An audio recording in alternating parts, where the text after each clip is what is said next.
இந்த வீடியோவில் நாம் ஜாவாவில் வேரியபிள் எப்படி க்ரியேட் பண்ணுறங்கிற சம்மந்தமாக தான் நம்ம பார்க்க போகிறோம்.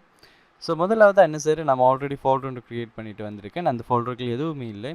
ஸோ மேலே போயிட்டு அந்த பாத்தில் வந்து நான் என்ன செய்கிறேன் சிஎம்டி என்று கொடுத்துட்டு கோட் ஸ்பேஸ் டாட் அண்ட் கொடுத்துட்டு என்டர் பண்ணுறேன். ஸோ என்டர் பண்ணதும் எனக்கு நான் கொடுத்த லொக்கேஷனில் வந்துட்டு என்ன செய்திடும் என்ற விஷுவல் ஸ்டுடியோ கோட் வந்துட்டு ஓப்பன் ஆகிடும். ஸோ கோட் ஓப்பன் ஆனதுக்கப்புறம் நான் இங்கே என்ன செய்கிறேன்னு பாருங்கள். ஸோ இந்த நியூ ஃபைல் ஆப்ஷனை கொடுத்துட்டு ரன் டாட் ஜாவான்னு கொடுக்கணும். ஆஸ் யூஷுவல் ஜாவான்னு சொல்லி கொடுத்துருங்க.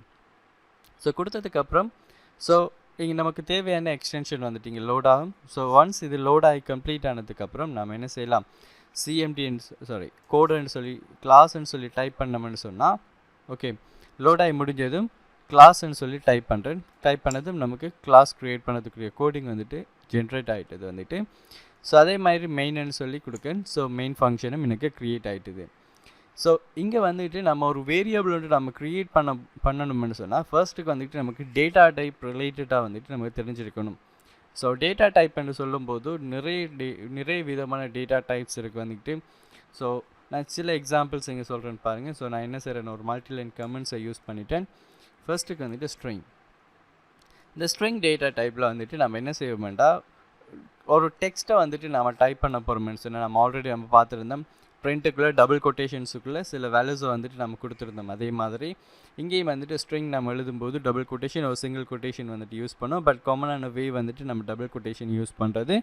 ஸோ நம்ம என்ன செய்கிறோம் ஸ்ட்ரிங் டேட்டா டைப்பை வந்துட்டு யூஸ் பண்ணிக்கலாம். அதே மாதிரி இன்டீஜர் டேட்டா டைப் வந்துட்டு ஸோ இன்டீஜர் டேட்டா டைப்புங்கிறது தசமதானம் இல்லாமல் அதாவது டெசிமல் பாயிண்ட் இல்லாமல் வந்துட்டு நம்ம கொடுக்குற numbers for example 1 2 34 50 so etcetera. அதே மாதிரி மைனஸில் கூட கொடுக்கலாம் -1 ஸோ சம்திங் இந்த மாதிரி நம்ம முழு எண்ணை வந்துட்டு நம்ம இங்கே ஸ்டோர் பண்ணிக்கக்கூடிய மாதிரி இருக்கும். அடுத்து பார்த்தீங்கன்னு சொன்னால் float data type. So float data type என்னத்துக்கு வந்து யூஸ் பண்ணுறேன்னு சொல்லி பார்த்தீங்கன்னு சொன்னால் தசமதானத்துக்கு யூஸ் பண்ணுறது வந்துக்கிட்டு. ஸோ இப்போ 2.5f அப்படின்னு சொல்லி கொடுப்போம் வந்துக்கிட்டு ஜாவாவில். அல்லது டபுள். ஸோ டபுளுங்கிற டேட்டா டைப்பும் வந்துட்டு தசமதானத்தை இன்க்ளூட் பண்ணுறது. இப்போ உதாரணமாக 75.5 சொல்லி கொடுத்தா அது டபுள் டேட்டா டைப்புக்குள்ளே போயிடும். ஸோ அப்போ என்ன டிஃப்ரெண்ட் ஃப்ளோட்டுக்கும் டபுளுக்கும் இடையிலன்னு பார்த்தீங்கன்னு சொன்னால் ஸோ டபுளில் வந்துட்டு நம்ம கூடுதலான நம்பர்ஸ் டிஜிட்ஸில் வந்துட்டு ஸ்டோர் பண்ணிக்கக்கூடிய மாதிரி இருக்கும் ஃப்ளோட்டை விட. அடுத்தது பார்த்தீங்கன்னு சொன்னால் சாருங்கிற டேட்டா டைப். ஸோ சாருங்கிற டேட்டா டைப் பார்த்தீங்கன்னு சொன்னால் சிங்கிள் கொட்டேஷன்ஸுக்குள்ளே வந்துக்கிட்டு ஏதாவது ஒரு லேட்டர் CO கமா அதாவது அந்த கமாங்கிறது வேறு டேட்டா. ஸோ இந்த மாதிரி சிங்கிள் கொட்டேஷன்ஸுக்குள்ளே வந்துட்டு ஒரு லெட்டர்ஸ் வர மாதிரியான டேட்டாஸை வந்துட்டு நம்ம கொடுக்கக்கூடிய மாதிரி இருக்கும். அடுத்தது பார்த்தீங்கன்னு சொன்னால் boolean data types. Boolean data டைப்ஸில் பார்த்தீங்கன்னு சொன்னால் ட்ரூ கமா ஃபால்ஸ். ஸோன்னு சொல்கிறேன் இந்த ரெண்டு விதமான டேட்டா டைப்ஸ் தான் வந்துட்டு அதாவது ரெண்டு விதமான டேட்டா மட்டும்தான் பூலியன் டேட்டா டைப்ஸுக்குள்ளே போய் ஸ்டோர் ஆகும். மற்ற டேட்டா டைப்ஸில் எல்லாம் வந்துட்டு நம்ம டைனமிக்காக வந்துட்டு நிறைய டேட்டாஸ் வந்துட்டு நம்ம கொடுக்கக்கூடிய மாதிரி இருக்கும். இங்கே ட்ரூ ஓ ஃபால்ஸுங்கிற ரெண்டு டேட்டா மட்டும்தான் இந்த பூலியன் டேட்டா டைப்ஸுக்குள்ளே கொடுக்கக்கூடிய மாதிரி இருக்கும். ஸோ ஒரு பெரிய ஒரு அல்கோரிதம் க்ரியேட் பண்ணும்போது இந்த பூலியன் டேட்டா டைப்ஸ் வந்துக்கிட்டு ரொம்பவே ஹெல்ப்ஃபுல்லாக இருக்கும். ஸோ அதை நம்ம இங்கே கண்டினியூஸாக வீடியோஸை பார்க்கும்போது எப்படியெல்லாம் நம்ம அந்த டேட்டா டைப்ஸை யூஸ் பண்ணிக்கலாமுங்கிற சம்மந்தமாக நம்ம பார்ப்போம். ஸோ முதலாவது எக்ஸாம்பிள் நான் என்ன செய்கிறேன்னு பாருங்கள். நம்ம யூஸ்வலாக வந்துட்டு நம்ம மேத்ஸ் படிக்கும்போது நீங்கள் என்ன செய்திருப்பீங்க வேரியபிள் யூஸ் பண்ணி தான் இருப்பீங்க. ஸோ இங்கே என்ன செய்கிறேன் x = 10 அதே மாதிரி y = 25 z = x +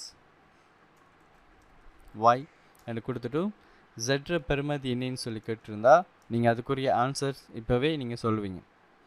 பட் ப்ரோக்ராமிங்கில் வந்துட்டு நம்ம ஒரு வேரியபிள் க்ரியேட் பண்ணும்போது சில சிண்டெக்ஸ் வந்துட்டு நம்ம யூஸ் பண்ணணும். ஸோ முதலாவது வந்துட்டு என்ன டேட்டா டைப்பை அது ஸ்டோர் பண்ண போகுதுங்கிற டேட்டா டைப்பை நம்ம கொடுக்கணும் இன்டீஜர். அதுக்கப்புறம் அந்த லைன் முடியும் போது இந்த மாதிரியான நோட்டேஷன்ஸ் வந்து நீங்கள் யூஸ் பண்ண வேண்டி வரும்.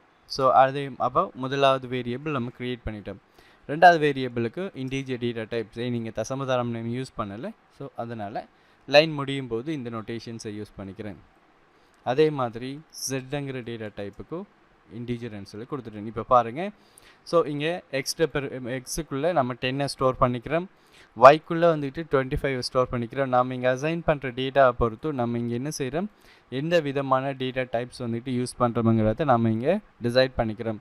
ஸோ ஏன் இந்த டேட்டா டைப்னு சொல்கிற கான்செப்ட் வந்ததுன்னு சொல்லி பார்த்தீங்கன்னு சொன்னால், ஸோ நிறைய ரீசன்ஸ் இருக்கும். அதில் ஒரு ரீசன் வந்துட்டு நம்மளோட ரேண்டம் ஆக்சஸ் மெமரி ஒரு லிமிட்டடான ஸ்பேசஸில் இருக்கும்போதும் நம்ம யூஸ் பண்ணுற இந்த டேட்டா டைப்பை வச்சுக்கிட்டு அதுக்கு தேவையான ஸ்பேஸஸ் அலோகேட் பண்ணிங்க. ஃபார் எக்ஸாம்பிள் ஒரு ஏஜை ஸ்டோர் பண்ணுறதுக்கு நான் லாங்குங்கிற டேட்டா டைப்போ இல்லை அது பிக் இன்டீஜருங்கிற டேட்டா டைப்போ நான் யூஸ் பண்ண வேண்டிய அவசியம் இல்லை. ஏன் ஏஜ்னு சொல்கிறது 3 டிஜிட்ஸுக்குள்ளே தான் எப்படியும் ஒரு ஆள் வாழ போகிறார். வந்துட்டு 999 வருஷம் வாழலாம் மேக்ஸிமம்னு சொன்னால். ஸோ அவ்வளோ தான் எனக்கு 1000 வருஷம் வாழ்கிறதுலாம் பாசிபிளே இல்லை. இல்லாட்டி 100ன்னு சொன்னால் கூட அது 3 டிஜிட்ஸுக்குள்ளே வந்துடும். ஸோ அதனால் அதுக்கேற்ற மாதிரியான டேட்டா டைப்பை சூஸ் பண்ணி செய்கிறதால நம்மளோட ரேண்டம் ஆக்சஸ் மெமரியில் இருக்கிற ஸ்பேசஸ் வந்துட்டு சரியான முறையில் யூஸ் பண்ணப்படும். ஓகேங்களா? ஸோ இப்போ நம்ம இதை பிரிண்ட் அவுட் பண்ணி பார்ப்போம். வந்துக்கிட்டு ஸோ system.out.println அதுக்கு ஒரு ஷார்ட்கட்டில் நான் யூஸ் பண்ணிவிட்டேன். Z நான் நீங்கள் கொடுக்கேன். ஓகேங்களா? ஸோ கொடுத்துட்டு இப்போ நான் எக்ஸிக்யூட் பண்ணி பார்க்கணும். என்ன செய்யணும், கண்ட்ரோலோட ஷிஃப்டோட சியை ப்ரெஸ் பண்ணிங்கன்னு சொன்னால் உங்களோட லொக்கேஷன்ஸ் இங்கே வந்துட்டு சிஎம்டியில் எந்த லொக்கேஷனில் அந்த ஃபைல் இருக்கோ அந்த லொக்கேஷன் ஃபிசிக்கல் லொக்கேஷன்ஸ் உங்களுக்கு டிஸ்பிளே பண்ணப்படும். இங்கே நான் என்ன செய்கிறேன், ஜாவா சி run.java சொல்லி கொடுக்கேன். ஸோ கொடுத்ததும் கம்பைல் ஆகிடும். ஸோ கம்பைல் ஆனது நமக்கு தேவையான கிளாஸ் ஃபைல் இங்கே க்ரியேட் ஆகிடும். இப்போ நான் என்ன செய்கிறேன், ஜாவா ரன்னு சொல்லி கொடுத்ததும் பாருங்கள் 2 நம்பர்ஸையும் ப்ளஸ் பண்ணி எனக்கு 35 சொல்கிற விட வந்துட்டு எனக்கு இங்கே என்ன செய்திருக்கு, டிஸ்பிளே ஆகிருக்கு. ஓகேங்களா? ஸோ அடுத்த எக்ஸாம்பிள் என்னன்னு சொல்லி பார்த்தீங்கன்னா, இப்போ ஒரு டெக்ஸ்ட்டை வந்துக்கிட்டு நம்ம எப்படி யூஸ் பண்ணுறது ஒரு வேரியபிள்னு சொல்லி பார்த்தீங்கன்னா, நான் இங்கே என்ன செய்கிறேன், ஸ்ட்ரிங்குங்கிற டேட்டா டைப்பை கொடுக்கேன். ஸ்ட்ரிங் டேட்டா டைப் கொடுத்ததுக்கப்புறம் வேரியபிள் நேம் கொடுக்க நான் நேம்னு சொல்லி கொடுத்துட்டு இங்கே ராகுல்னு சொல்லி கொடுக்கேன். ஓகேங்களா? ஸோ கொடுத்துட்டு இங்கே என்ன செய்ய போகிறேன், இதை பிரிண்ட் அவுட் பண்ணி பார்க்க போகிறேன். ஸோ கொடுத்துட்டு நேம். ஓகேங்களா? இப்போ கொடுத்துட்டுன்னு பாருங்கள், இங்கே எனக்கு என்ன நடக்குது, ஒரு நேம் ஒன்று ஸ்டோர் பண்ணியிருக்கேன். நேம்னு சொல்கிற ஒரு வேரியபிள்குள்ளே ராகுல்னு ஸ்டோர் பண்ணியிருக்கேன். எந்த இடத்தையெல்லாம் நீங்கள் நேம்ங்கிற வேரியபிளை யூஸ் பண்ணுறீங்களோ, அப்போ நம்ம ப்ரீவியஸ் வீடியோஸில் பார்த்துருந்தோம். ஸோ ஒரு டெக்ஸ்ட்டை நாம் ஒரு பிரிண்ட்டுக்குள்ளே நம்ம டைப் பண்ணணும்னா டபுள் கொட்டேஷன் கொடுக்கணும்னு சொல்லி, பட் இங்கே ஏன் நம்ம டபுள் கொட்டேஷன் கொடுக்காமலும் இது எரர் இல்லாமல் ஒர்க் பண்ணுதுண்டா, பிகாஸ் அது ஒரு வேரியபிளை நம்ம இங்கே க்ரியேட் பண்ணியிருக்கோம். ஸோ வேரியபிள் நேமை நம்ம டபுள் கொட்டேஷன் இல்லாமல் தான் யூஸ் பண்ணணும். இன்கேஸ் நீங்கள் டபுள் கொட்டேஷனுக்குள்ளே அதை யூஸ் பண்ணிங்கன்னு சொன்னால், இப்போ எக்ஸிக்யூட் பண்ணி பாருங்கள், ஜாவா சி run.javaன்னு சொல்லி கொடுக்கேன். அதுக்கப்புறம் ஜாவா ரன் கம்பைல் பண்ணிவிட்டு ரன் பண்ணுன்னு பாருங்கள், எனக்கு ராகுல்னு சொல்லி டிஸ்பிளே ஆகிறதுக்கு பதிலாக இங்கே நமக்கு நேம்னு சொல்லி தான் டிஸ்பிளே ஆகிருக்கு. ஸோ அதனால் ஒரு வேரியபிள் நீங்கள் யூஸ் பண்ணும்போது டபுள் கொட்டேஷன் யூஸ் பண்ண வேண்டிய அவசியம் இல்லை. இப்போ பாருங்கள், இப்போ எக்ஸிக்யூட் பண்ணுறேன், Java C run.java Java run கொடுத்துட்டேன். ராகுல்னு சொல்கிறது இங்கே என்ன செய்திருக்கு, நமக்கு டிஸ்பிளே ஆகிருக்கு. ஸோ பர்ஃபெக்டாக வந்துட்டு இங்கே என்ன நடந்துட்டு க்ரியேட் பண்ணப்பட்டுட்டு. ஓகேங்களா? ஸோ இது ரெண்டாவது எக்ஸாம்பிள் வந்துட்டு ஒரு ஸ்ட்ரிங்கை யூஸ் பண்ணி செய்கிறது. அப்போ 2 ஸ்ட்ரிங்கை வந்துட்டு நம்ம எப்படி இந்த இதுக்குள்ளே இப்போ ஃபர்ஸ்ட் நேம் லாஸ்ட் நேம்னு சொல்லி இருக்குமென்னு சொன்னால், அதை எப்படி வந்துட்டு நம்ம ஒரு பிரிண்ட்டில் 2ஐயும் சேர்த்து டிஸ்பிளே பண்ணுறதுன்னு சொல்லி பார்ப்போம். ஸோ நான் இங்கே என்ன செய்கிறேன், ஸ்ட்ரிங்னு சொல்லி டைப் பண்ணேன். பாருங்கள், ஸ்ட்ரிங்னு சொல்லி நான் எல்லாமே ஸ்மாலில் தான் டைப் பண்ணியிருக்கேன். பட் ஜாவாவில் எஸ் வந்துட்டு கேபிட்டலில் இருக்கணும். ஸோ அதை சேஞ்ச் பண்ணுறதுக்கு நான் ஸ்பேஸ் பண்ணிவிட்டு போகலை. நான் என்டர் பண்ணதும் நான் கீழே ஆட்டோ கம்ப்ளீட்டில் எனக்கு டிஸ்பிளே பண்ணப்பட்ட ஸ்ட்ரிங்காக அது மாறிடும். ஸோ அப்படி இல்லாமல் நீங்கள் சும்மா ஸ்பேஸ் பண்ணிவிட்டு டைப் பண்ணிவிட்டு போனீங்கன்னா எல்லாமே ஸ்மாலில் இருக்கக்கிட்டவா ஜாவா வந்துட்டு கண்டிப்பாக ஒரு கேஸ் சென்சிட்டிவ் ப்ரோக்ராமிங்லங்க. ஸோ நம்ம ஸ்மால் கொடுத்துருந்தோம்னா அது ஸ்மால் தானே, அது கேபிட்டலாக மாற்றியெல்லாம் அதை அனலைஸ் பண்ணி எடுக்காது. ஸோ நீங்கள் கேபிட்டல்னு சொன்னால் கேபிட்டல்லே கொடுத்துருக்கணும். ஸோ நான் இங்கே என்ன செய்கிறேன்டா, ஃபர்ஸ்ட் நேம்னு சொல்லி டைப் பண்ணுறேன். கொடுத்துட்டு ஸோ நான் இங்கே ஃபர்ஸ்ட் நேம்ன்றே சொல்லியே கொடுக்கணும், ஃபர்ஸ்ட் நேம். ஓகேங்களா? So string last name double கொட்டேஷனுக்குள்ளே லாஸ்ட் நேம்னு சொல்லி கொடுத்துக்கிறேன். ஸோ கொடுத்ததுக்கப்புறம் இங்கே என்ன செய்கிறேன்னு பாருங்கள், பிரிண்ட் பண்ணுறேன். ஸோ பிரிண்ட் பண்ணும்போது ஃபர்ஸ்ட் நேம் ப்ளஸ் பண்ணிக்கிறேன். அதுக்கப்புறம் என்ன செய்கிறேன், லாஸ்ட் நேமை கொடுக்கேன். ஓகேங்களா. ஸோ கொடுத்துட்டு இங்கே நான் எக்ஸிக்யூட் பண்ணுன்னு பாருங்கள். கண்ட்ரோலோட ஷிஃப்டோட சியை ப்ரெஸ் பண்ணிவிட்டு Java C run dot Java அப்படின்னு சொல்லி கொடுக்கேன். ஜாவா ரன்னு சொல்லி கொடுக்கேன். இங்கே பாருங்கள், ஃபர்ஸ்ட் நேம் நான் கொடுத்த ஃபர்ஸ்ட் நேம் டிஸ்பிளே ஆகிட்டுது. அதுக்கப்புறம் நான் கொடுத்த லாஸ்ட் நேமும் ரெண்டுமே சேர்ந்து ஃபர்ஸ்ட் நேம் லாஸ்ட் நேம்னு சொல்லி நமக்கு சேர்ந்து ஜாயிண்ட் ஆகி டிஸ்பிளே ஆகிருக்கு. இன்கேஸ் இங்கே ஒரு ஸ்பேஸ் இல்லைன்னு சொன்னால், இந்த இடத்த நான் ஸ்பேஸ் கொடுத்துருந்தேன், இங்கே இன்கேஸ் இங்கே டிஸ்பிளே ஒரு ஸ்பேஸ் நான் கொடுக்கலைன்னு சொன்னால் ரெண்டு டேட்டாஸுமே சேர்ந்து டிஸ்பிளே ஆகிருக்கும். Java C run dot Java compile பண்ணுறேன். அதுக்கப்புறம் ஜாவா ரன் கொடுக்கன்னு பாருங்கள். ஃபர்ஸ்ட் நேம் அதோட இங்கே ஸ்பேஸ் இல்லைன்றதால லாஸ்ட் நேமும் சேர்ந்து ஜாயிண்ட் ஆகிருக்கு. ஸோ அப்படியான சந்தர்ப்பங்களில் நீங்கள் என்ன செய்யணும், இங்கே ஒரு ப்ளஸ் பண்ணிவிட்டு அதுக்கப்புறம் ஒரு எம்டி ஸ்பேஸை கொடுத்துட்டு அதுக்கப்புறம் ப்ளஸ் பண்ணிவிட்டு லாஸ்ட் நேம் கொடுத்தீங்கன்னா என்ன நடக்கும், ஃபர்ஸ்ட்டுக்கு லாஸ்ட் நேமில் இருக்கிற டெக்ஸ்ட் அப்படியே இங்கே ரெப்ரசன்ட் பண்ணப்படும். ப்ளஸ் அதோட ஜாயின் பண்ணும் ஒரு ஸ்பேஸை அதோட ஜாயின் பண்ணிவிட்டு திருப்பி ப்ளஸ் பண்ணிவிட்டு லாஸ்ட் நேம் வந்துட்டு இங்கே எக்ஸிக்யூட் பண்ணப்படும், இங்கே ரீப்ளேஸ் பண்ணப்படும். ஸோ நான் செக் பண்ணி காட்டுன்னு பாருங்கள். Java C run dot Java திருப்பி கம்பைல் பண்ணுறேன். அதுக்கப்புறம் ஜாவா ரன் கொடுக்கேன். இப்போது பர்ஃபெக்டான வேயில் வந்துட்டு நமக்கு ஸ்பேசஸ் க்ரியேட் ஆகிட்டு, பட் இதோட ஈஸியான வேஸ் எல்லாம் இருக்குது. கண்டினியூஸாக வீடியோஸை பார்க்கும்போது அந்த வேஸை வந்துட்டு நம்ம பார்க்கக்கூடிய மாதிரி இருக்கும். ஓகே, ஸோ அடுத்ததாக என்ன செய்ய போகிறோம், அப்போ ரெண்டு நம்பர்ஸை நம்ம இங்கே ஆட் பண்ணோம்னு சொன்னால் என்ன நடக்கும், ரெண்டு நம்பர்ஸுக்கு இடையில் ப்ளஸ் பண்ணால் வேரியபிள் யூஸ் பண்ணிவிட்டு என்ன நடக்கும்னு சொல்லி நம்ம பார்ப்போம். ஸோ நான் இங்கே என்ன செய்கிறேன்னு பாருங்கள். இன்டீஜர் நம்பர் 1, ஸோ ஒரு நம்பர் கொடுக்கேன் 75ன்னு சொல்லி கொடுக்கேன். அதே மாதிரி இன்டீஜர் நம்பர் 2 ஈக்குவல் 50ன்னு சொல்லி கொடுக்கேன். ஸோ கொடுத்ததுக்கப்புறம் பிரிண்ட் பண்ணுறேன். நம்பர் 1 ப்ளஸ் நம்பர் 2ன்னு சொல்லி கொடுத்துக்கிறேன். ஓகேங்களா. ஸோ இப்போ எக்ஸிக்யூட் பண்ணும்போது ரெண்டு நம்பர்ஸையும் ப்ளஸ் பண்ணி அடிஷன்ஸ் ஆப்ரேட்டர்ஸை யூஸ் பண்ணி ரெண்டு நம்பர்ஸை ப்ளஸ் பண்ண ரிசல்ட்ஸ் வந்துட்டு நமக்கு டிஸ்பிளே ஆகக்கூடிய மாதிரி இருக்கும். ஜாவா சி ரன் டாட் ஜாவான்னு சொல்லி கொடுக்கேன். அதுக்கு அடுத்ததாக ஜாவா ரன்னு சொல்லி கொடுத்து எக்ஸிக்யூட் பண்ணதும் ரெண்டு வேல்யூஸையும் ப்ளஸ் பண்ணி நமக்கு 125ன்னு சொல்கிற வேல்யூஸ் வந்துட்டு நமக்கு இங்கே டிஸ்பிளே பண்ணப்பட்டிருக்கு. ஸோ இதுதான் ஒரு நம்பர், ரெண்டு நம்பர்ஸை வந்துட்டு நீங்கள் ப்ளஸ் யூஸ் பண்ணும்போது, ஆல்ரெடி நம்ம ஃபர்ஸ்ட் நேம் லாஸ்ட் நேம்னு சொல்லி ப்ளஸ் யூஸ் பண்ணும்போது ரெண்டுமே பக்கத்தில் பிரிண்ட் ஆனது. இதுவே ரெண்டும் நம்பர்ஸாக இருக்கும்போது அது ரெண்டு நம்பர்ஸும் அடிஷன்ஸ் ஆப்ரேட்டர்ஸுக்கு ஏற்ற மாதிரியான ப்ராசஸை வந்துட்டு இங்கே நமக்கு கொண்டு வந்து தருது. சரிங்களா.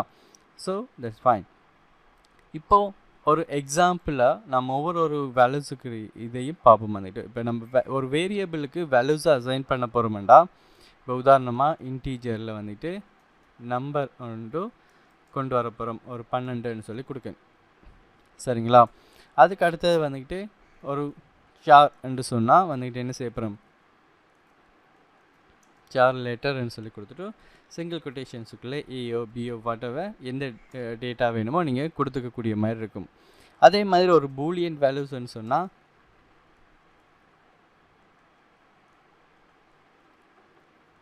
பூலியன் வேல்யூஸ்ன்னு சொன்னால் ட்ரூ, அப்படி இல்லைன்னு சொன்னால் ஃபால்ஸ். இது ரெண்டில் ஏதாவது ஒரு டேட்டா டைப்பை நம்ம யூஸ் பண்ணக்கூடிய மாதிரி இருக்கும். அதே மாதிரி டபுளுங்கிற டேட்டா டைப்பை யூஸ் பண்ணோம்னு சொன்னால் டபுள் நம்பர்ஸ், நான் ஒரு எக்ஸாம்பிளுக்கு சொல்கிறேன், 20 ஓகே 12.5ன்னு சொல்லி கொடுத்துக்கிறேன் வந்துக்கிட்டு. ஸோ அடுத்தது ஸ்ட்ரிங்க்னு சொன்னால் நம்ம ஸ்ட்ரிங்குக்குரிய இப்போ ஒரு ஸ்ட்ரிங் டெக்ஸ்ட்னு சொல்லி கொடுத்துட்டு ஸோ டபுள் கொட்டேஷன்ஸுக்குள்ளே நம்ம என்ன செய்யலாம், நம்ம ஒரு நேம் கொடுக்கலாம், ராய்ன்னு சொல்லி கொடுக்கலாம். ஓகேங்களா. ஸோ இந்த மாதிரி வேல்யூஸை நம்ம அசைன் பண்ணிக்கக்கூடிய மாதிரி இருக்கும். ஸோ அப்படி இல்லாமல் சில சந்தர்ப்பங்களில் நீங்கள் என்ன செய்யலாம்னு சொல்லி பார்த்தீங்கன்னா, இப்போ நம்ம ஆல்ரெடி நம்ம பார்த்த ப்ராக்டிக்கலில் இப்போ இது மட்டும்தான் க்ரியேட் பண்ணுறதுக்குரிய வேன்னு பார்த்தீங்கன்னா, ஒரே டேட்டா டைப்பில் ரெண்டு வேல்யூஸ் இருக்குமென்னு சொன்னால் நம்ம ஈஸியாகவே இப்படி க்ரியேட் பண்ணிக்கலாம். இப்போ உதாரணமாக பாருங்கள், எக்ஸ் ஈக்குவல் 20. சரிங்களா. இந்த இடத்த லைனை கம்ப்ளீட் பண்ணிக்கக்கூடாது, கமா பண்ணிவிட்டு y ஈக்குவல் 50 கமா பண்ணிவிட்டு இங்கே என்ன செய்கிறேன், z ஈக்குவல் x + y என்று கொடுத்துறேன். இப்போ என்ன நடக்குதுங்க இங்கே பாருங்கள், எல்லாமே இன்டீஜர் டேட்டா டைப். இது ஒரு இன்டீஜர் டேட்டா டைப், கமாக்கு அடுத்து வர இது ஒரு இன்டீஜர் டேட்டா டைப், இது ஒரு இன்டீஜர் டேட்டா டைப். ஸோ அதனால் பர்ஃபெக்டாகவே நமக்கு இங்கே டிஸ்பிளே ஆகிட்டுது. இப்போ பாருங்கள், நான் இதை பிரிண்ட் அவுட் பண்ணி பார்க்கன்னு வந்துட்டு எக்ஸை யூஸ் பண்ணும்போது ஜெட்டை யூஸ் பண்ணும்போது 2 வேல்யூஸையும் கூட்டி நமக்கு 70 சொல்கிற வேல்யூஸ் டிஸ்பிளே ஆகும். கண்ட்ரோலோட ஷிஃப்டோட சியை ப்ரெஸ் பண்ணிட்டேன். பண்ணதுக்கப்புறம் ஜாவா சி run.java சொல்லி கொடுக்கேன். அதுக்கு அடுத்ததாக ஜாவா ரன் சொல்லி கொடுத்ததும் பாருங்கள், நமக்கு 70 சொல்கிற விட டிஸ்பிளே ஆகிருக்கு. ஸோ அப்போ இது எதிர ஷார்ட் ஃபார்மாக இருக்கும். ஸோ நான் மல்டிலைன் கமெண்ட்ஸுக்குள்ளே இதில் லாங் ஃபார்மேட் எழுதி காட்டுன்னு பாருங்கள். ஓகேங்களா?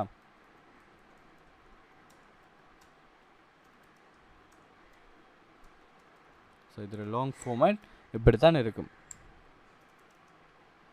ஸோ இதுதான் அதில் லாங் ஃபார்மேட். ஸோ ஒவ்வொரு தரவும் இன்டிஜர்னு சொல்லி யூஸ் பண்ணாமல் இந்த வேயில் நான் என்ன செய்திருக்கேன், இந்த வேரியபிள்ஸுக்குரிய வேல்யூஸை அசைன் பண்ணியிருக்கேன். ஸோ இந்த வே யூஸ் பண்ணலாம், அப்படி இல்லைன்னு சொன்னால் இந்த வே யூஸ் பண்ணக்கூடிய மாதிரி இருக்கும். ஸோ கண்டினியூஸாக ப்ராக்டிஸ் பண்ணி பாருங்கள், ஈஸியாகவே நம்ம ப்ரோக்ராமிங்கை கற்றுக்கலாம். தேங்க்யூ ஃபார் வாட்சிங்.